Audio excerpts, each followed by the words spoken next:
Hi, I'm Jack Draper. Shout out to QualityShot Tennis. Hey guys, and welcome back to the channel. Iga Swiatek, is she back to her dominant best? We're going to be discussing that today. Before we get into it though, remember to hit that like button and do subscribe if you are new. Also do leave a rating or review if you're listening on a podcast platform. Okay, we're going to break this video down into three different sections. Now, the first one is going to be talking about Swiatek and her run at Doha. She obliterated the competition, so we'll talk about that in a bit of detail. Then I'm going to talk about Swiatek and whether her form is potentially dependent on surface and or opponent.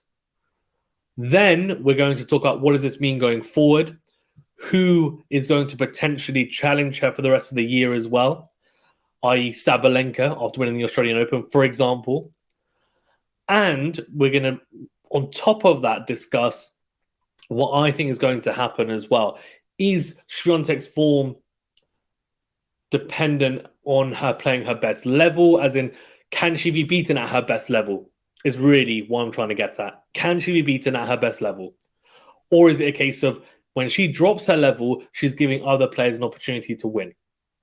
So let's talk about Doha first. So an incredible performance, defending her title, beating Jessica Pegula, avenging her loss to her at the United Cup earlier this year, beating her 6-3, 6-love. She bageled each and every opponent she faced on the way to the title. On top of that, she only dropped 5 games. There was a walkover, which has to be factored in, but still only dropped 5 games and pretty much every single match completed under an hour. Incredible, absolutely incredible from the world number one. She's found that incredible form that everyone knows she has. And it was this time last year that she went on that incredible run, of course, of 30-plus matches unbeaten. Now, how did she play? Well, the reason why I think she played a lot better in this tournament is, one, I don't think the courts are quite as quick as the Australian Open, to be completely honest. The ball wasn't bouncing quite as low and keeping as low as it normally would, I think, as well, in Melbourne in Australia. But I think the biggest thing for me was how she was timing the ball.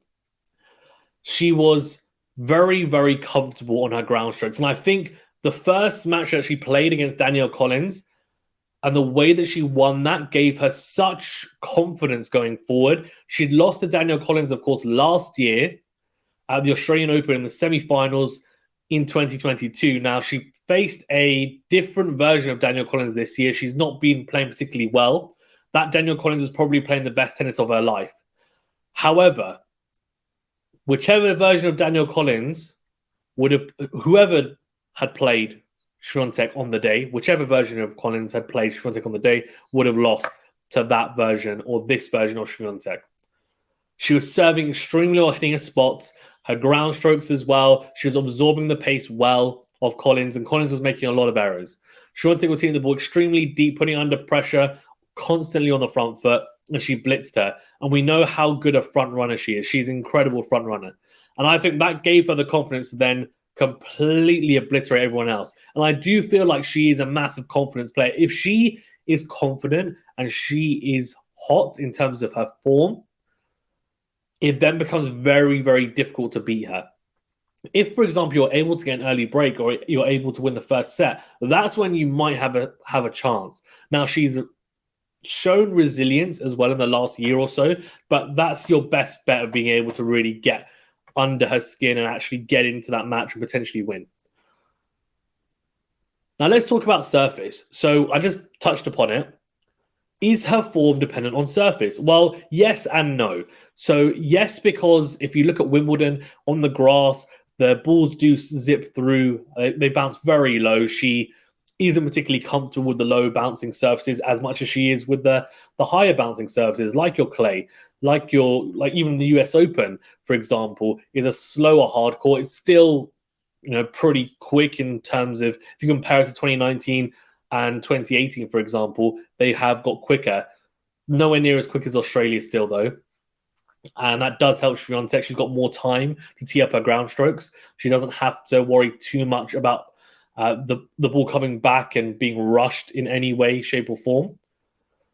Similarly, I think the low bounce doesn't particularly help. She hits a lot of topspin. I know she's worked on completely revolutionizing her forehand and giving herself different looks on it as well, being able to hit through it a bit more, flatten it out as well. But there is still something to be said that she still prefers those slower, more topspin conducive surfaces. On top of that, her serve. Now, her first serve, she was hitting her spots beautifully in Doha, as I said. Her serve is not as potent, I think, on the quicker surfaces because you have players like Rybakina, like Sabalenka, those types of players who can serve a lot bigger and potentially hit their spots better at times, and they will have more purchase for their first serve. Similarly, her second serve, she will tend to hit a kick serve. And even on the ad side for the first serve, she would as well. On clay, it is very, very good. And I think it does a fantastic job. It's still serviceable on other surfaces, but it's probably not as good as it could be. There's still some room for improvement on that, in my opinion. And that's why last year against Danielle Collins, she lost to her because of that. Her second serve got punished. That's not the only reason, but that's partly the reason. Then you also have to look at who she's lost to now. Yes, she had a fantastic 2022, won 2 Grand Slams. Wimbledon, the surface, and also I think her movement on the surface needs improving, which is why she didn't win that. But I'm sure at some point in the future she will. And then she lost to Sabalenka at the back end of the year as well in the WTA finals. She also was 5-2 down against Sabalenka in the semi-finals of the US Open. So there's certain question marks. If you think about Sabalenka, Rybakina, Pegula, Collins, what do they all have in common? They all are, quote unquote, if you're going to be very, very, brash about it, could say they're ball bashers, but they're not. They are players who hit the ball extremely cleanly with a lot of velocity through the court from their groundies, from their ground strokes. When they get into the rallies, they're looking to be the aggressor, get on the front foot, hit winners.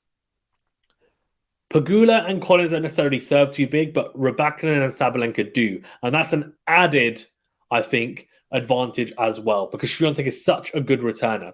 But if you have someone who's able to hit, like Rybakina, 50% of unreturned serves on average at the Australian Open, then against Swiatek, it might be a low percentage, but it's still going to be damn high. Now, that does give you a huge advantage, of course, because Swiatek is prone to being broken on her serve, but she is so good on return that she tends to be able to break people at will at times. So we talked about the surface and also the opponent. And I do think, in the past, there were big question marks about whether she would be able to absorb pace against the big hitters.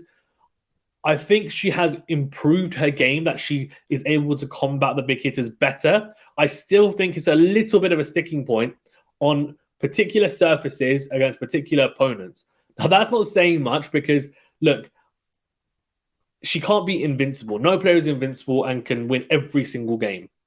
But what I'm doing is I'm trying to really delve into this. And that's not to say that Swiatek is the best player on tour. No doubt about it. But I'm trying to understand, what does this mean going forward? So what does this mean going forward, her form? Well, her form will be interesting to see now what it means going forward, because we're going to see in Dubai, she will be facing potentially the Sabalenka in a final, potentially a Rybakina, again as well, after losing to the Australian Open. She's avenged her Jessica Pegula loss. There were question marks around that. Oh, could Pegula be the one to challenge her, to beat her? She said, no, I've absolutely destroyed her in the final of Doha. She's not going to be a problem. We're going to see, I think, in Dubai, and hopefully we see her either against Rybakina or Sabalenka, and it'll give us a better indicator of where she's going to be going forward. Because this was the time of year where she went on that incredible run.